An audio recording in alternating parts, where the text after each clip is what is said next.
Bonjour, un homme à taire, ou plutôt à faire taire en une de 20 minutes ce lundi. Il s'agit de Jean-Marie Le Pen. Le bureau exécutif du parti qu'il a fondé va se réunir pour discuter d'éventuelles sanctions à son encontre. Sa fille Marine l'a dit clairement ce week-end, elle ne veut plus qu'il s'exprime au nom du FN. Pour la politologue Virginie Martin, interrogée par Le Gratuit, de toute façon, le temps aura raison de Jean-Marie Le Pen. Un autre spécialiste estime dans Le Parisien aujourd'hui en France que le paternel ne cédera pas et qu'il continuera tant qu'il le pourra à parasiter sa fille. Libération propose de débattre pour commencer la semaine. Le sujet, le 11 janvier, est l'attitude des Français et des médias après les attentats. Dans un livre polémique, l'essayiste Emmanuel Todd dénonce la fausse unanimité du mouvement Je suis Charlie. Dans les pages du quotidien ce lundi, c'est Laurent Geoffrin, le directeur de la rédaction, qui lui apporte la contradiction. Todd défend l'idée que le grand mouvement qui a suivi n'a représenté que les classes moyennes et supérieures et qu'il a ressenti comme une dictature, une impossibilité de faire entendre une autre voix.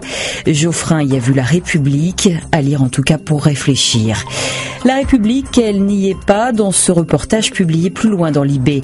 Le journal s'est procuré un enregistrement qui révèle comment des gendarmes se sont mal comportés avec des clandestins de Calais venus porter plainte contre des policiers qui les avaient agressés à coups de matraque. Parmi les propos rapportés, celui-ci: dans leur pays, ils oseraient dire que la police les a cognés. Le reste est tout aussi édifiant et honteux. La loi sur le renseignement revient aussi en une de vos journaux, alors que les députés doivent voter demain les moyens qui lui seront alloués. L'Humanité interroge des personnalités qui refusent une société sous surveillance et craignent pour les libertés publiques et les futures mobilisations. Le Figaro ne relève pour sa part que quelques critiques à l'encontre du texte, qui viennent de droite comme de gauche. Globalement, pour le journal, le texte recueille l'adhésion d'une majeure partie des députés. Hier, avion maudit, aujourd'hui, succès commercial. Les Échos se penchent sur le succès nouveau du Rafale.